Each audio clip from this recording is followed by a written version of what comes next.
In 2011, I altered my name so that I could participate in far-right youth camp in Hungary.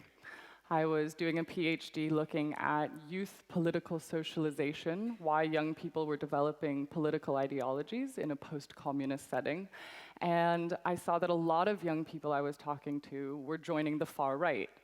And this was astounding to me. So I wanted to enroll in this youth camp to get a better understanding of why people were joining.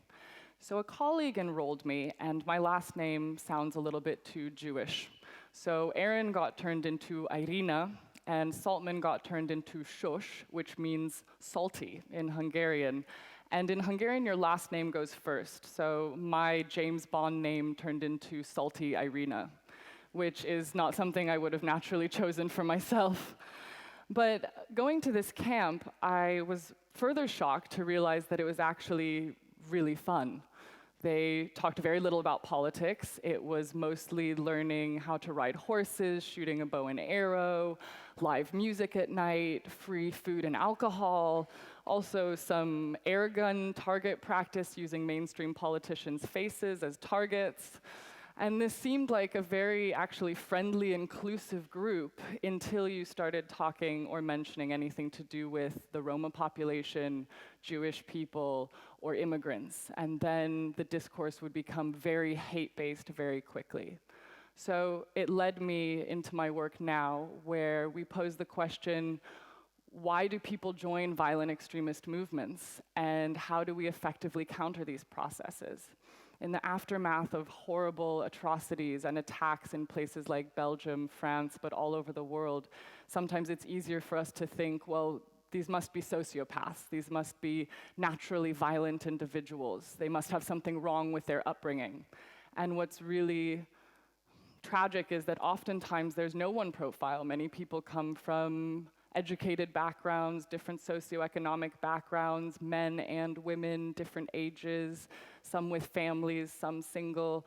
So why? What is this allure? And this is what I want to talk you through, as well as how do we challenge this in a modern era. We do know through research that there are quite a number of different things that affect somebody's process of radicalization. And we categorize these into push and pull factors. And these are pretty much similar for far-right neo-Nazi groups all the way to Islamist extremist and terrorist groups. And push factors are basically what makes you vulnerable to a process of radicalization, to joining a violent extremist group. And these can be a lot of different things, but roughly a sense of alienation, a sense of isolation, questioning your own identity, but also feeling that your in-group is under attack, and your in-group might be based on a nationality or an ethnicity or a religion, and feeling that larger powers around you are doing nothing to help. Now, push factors alone do not make you a violent extremist, because if that were the fact, those same factors would go towards a group like the Roma population, and they're not a violently mobilized group. So we have to look at the pull factors. What are these violent extremist organizations offering that other groups are not offering? And actually, this is usually very positive things, very seemingly empowering things, such as brotherhood and sisterhood and a sense of belonging, as well as giving somebody a spiritual purpose, a divine purpose to build a utopian society if their goals can be met. But also a sense of empowerment and adventure. When we look at foreign terrorist fighters, we see young men with the wind in their hair out in the desert and women going to join them to have nuptials out in the sunset. It's very romantic, and you become a hero. For both men and women, that's the propaganda being given. So what extremist groups are very good at is taking a very complicated, confusing, nuanced world and simplifying that world into black and white, good and evil. And you become what is good, challenging what is evil. So I want to talk a little bit about ISIS, Daesh, because they have been a game changer in how we look at these processes and through a lot of the material and their tactics. They are very much a modern movement. One of the aspects is the internet and the usage of social media. As we've all seen in headlines, tweeting, and videos of beheading videos. But the internet alone does not radicalize you. The internet is a tool. You don't go online shopping for shoes and accidentally become a jihadist.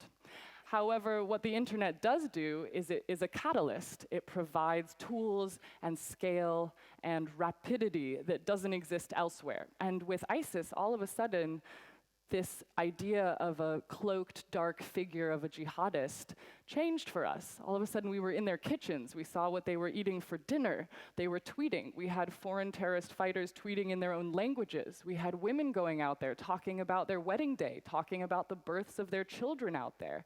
We had gaming culture all of a sudden and references to Grand Theft Auto being made.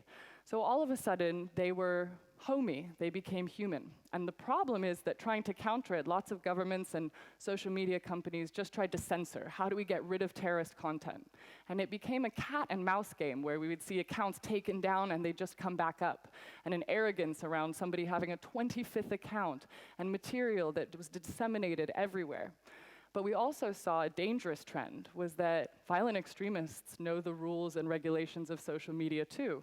So we would see a banal conversation with a recruiter start on a mainstream platform, and at the point at which that conversation was going to become illegal, they would jump to a smaller, less regulated, more encrypted platform. So all of a sudden, we couldn't track where that conversation went. So this is a problem with censorship, which is why we need to develop alternatives to censorship. ISIS is also a game changer because it's state building. It's not just recruiting combatants, it's trying to build a state. And what that means is all of a sudden your recruitment model is much more broad. You're not just trying to get fighters, now you need architects, engineers, accountants, hackers, and women. We've actually seen a huge increase of women going in the last 24, but especially 12 months. Some countries, 1 in 4 of the people going over to join are now women. And so this really changes who we're trying to counter this process with.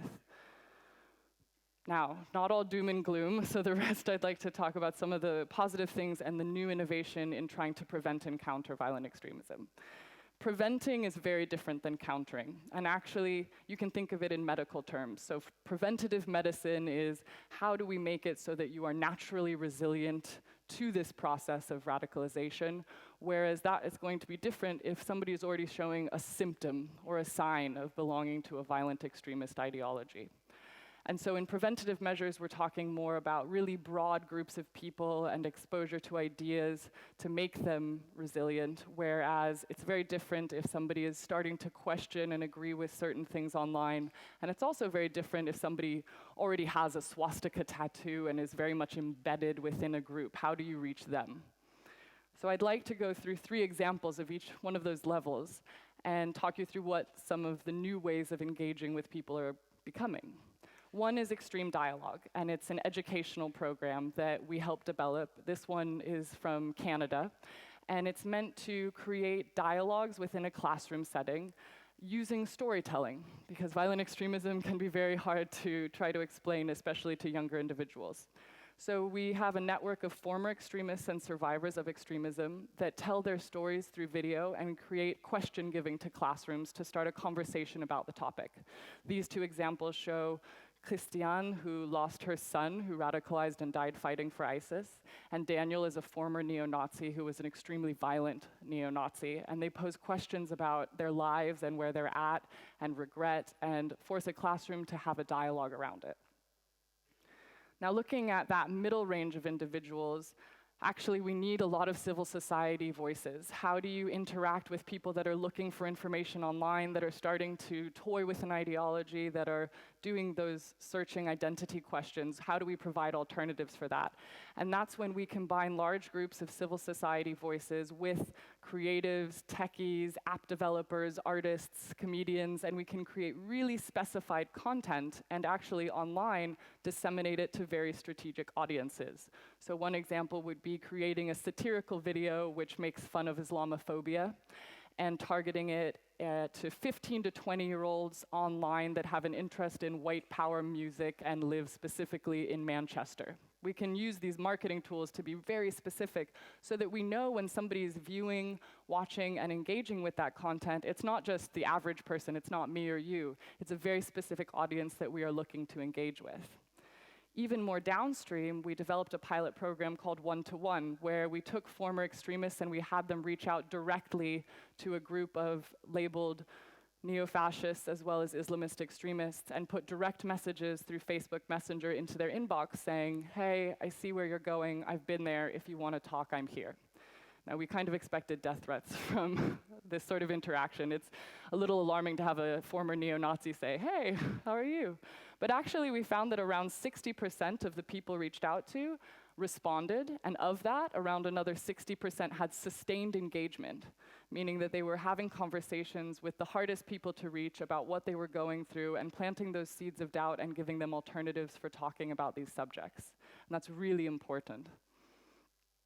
So, what we're trying to do is actually bring unlikely sectors to the table. We have amazing activists all over the world, but oftentimes their messages are not strategic or they don't actually reach the audiences they want to reach. So we work with networks of former extremists, we work with networks of young people in different parts of the world, and we work with them to bring the tech sector to the table with artists and creatives and marketing expertise so that we can actually have a more robust and challenging of extremism that works together. So I would say that if you are in the audience and you happen to be a graphic designer, a poet, a marketing expert, somebody that works in PR, a comedian, you might not think that this is your sector, but actually the skills that you have right now might be exactly what is needed to help challenge extremism effectively. Thank you.